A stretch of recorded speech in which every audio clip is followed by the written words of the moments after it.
Guided reading lesson 5, Wonderstruck. I am reading this book to my year 5 class with permission from Scholastic. So just a quick recap before we begin. So we had left Rose and she was peeping out of the trees and she had the cinema in sight.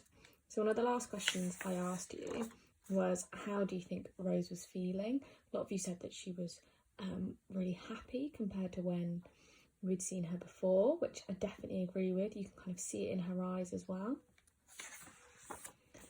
So this was where we got up to last time, and it was, where do you think Rose was rushing to? I just want you to remind yourself of what you thought initially.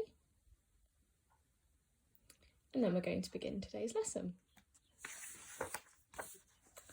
So, were you correct? Rose is actually standing in line at the cinema. We should now be thinking, what do you think she's going to watch? How do you think she's feeling at this moment? Do you think that she's done something like this before? How would you be feeling? She isn't with a parent, she's done this completely on her own.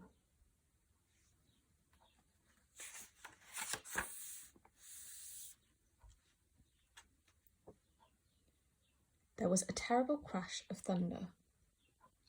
Ben rubbed the locket between his fingers, then turned a few pages ahead. These early collections, centuries ago, were stored in pieces of furniture called cabinets of wonders.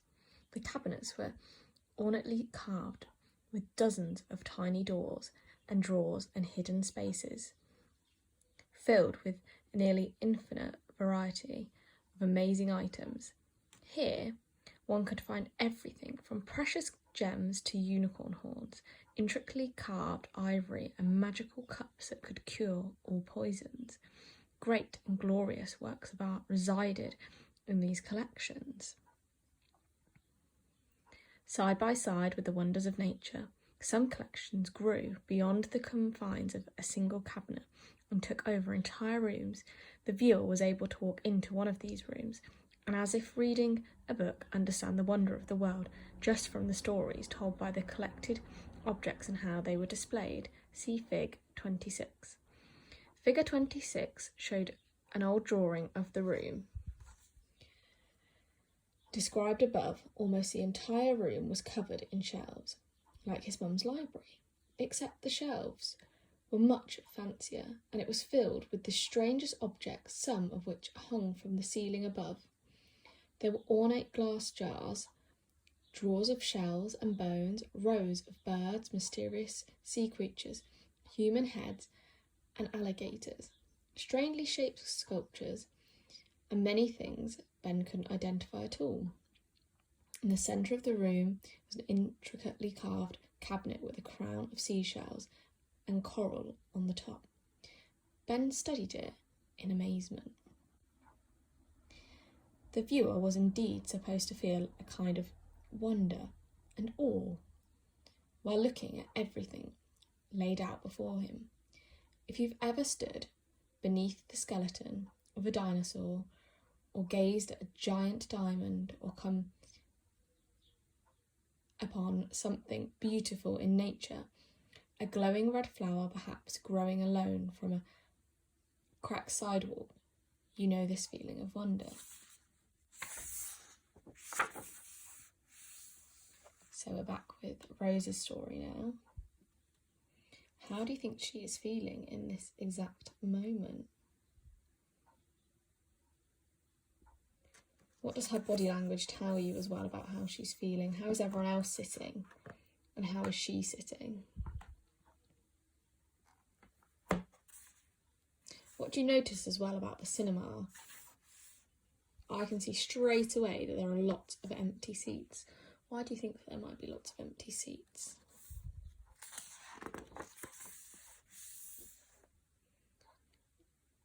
So, Daughter of the Storm.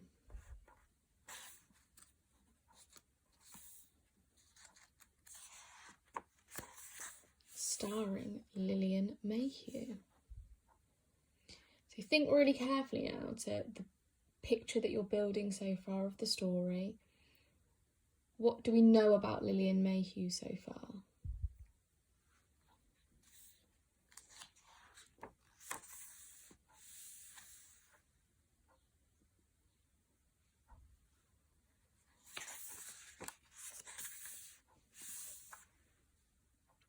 Who do you think this is?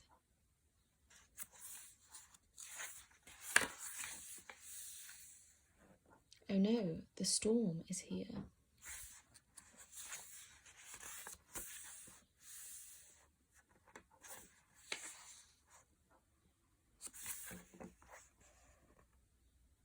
Just take a moment to have a look.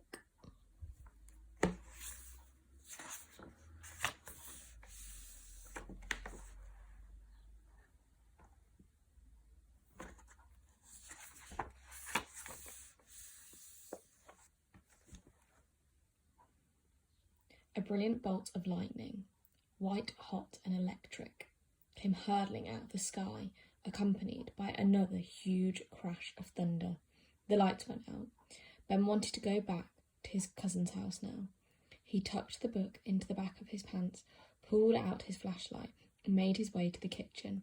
He couldn't find any umbrellas, so he took one of his mum's winter coats from the hall closet and held it over his head for protection against the rain.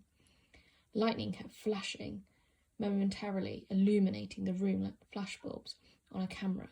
Another crack of thunder shook the house, and Ben realised he'd better wait out the storm here. 83 steps could be very far in this weather like this. He put away his mum's coat and returned to her room. He crawled into the indentation in her bed and lay on his back. He propped the flashlight against his shoulder so it was pointed upwards, and he held the book directly over him. Just as he was about to start reading again, something fluttered out of the book and landed on his chest. It was an old bookmark. Ben sat up and inspected it. The bookmark was frayed at the edges, and on it was a black and white drawing of a storefront with books piled up in the window and spilling out of the boxes and shelves on the sidewalk. A black cat sat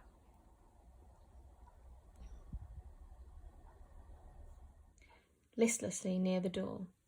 The awning above the window read Kincaid Books. At the bottom was the store's address and phone number. Ben turned the bookmark over in black ink. Someone had written, February 1965, Elaine. This piece of me is for you. Please call or write. I'll be waiting. Love, Danny. Beneath that were a phone number and an address in New York City. So back to Rose's story now. Can you remember what was happening before? Where can we find shelter from the storm?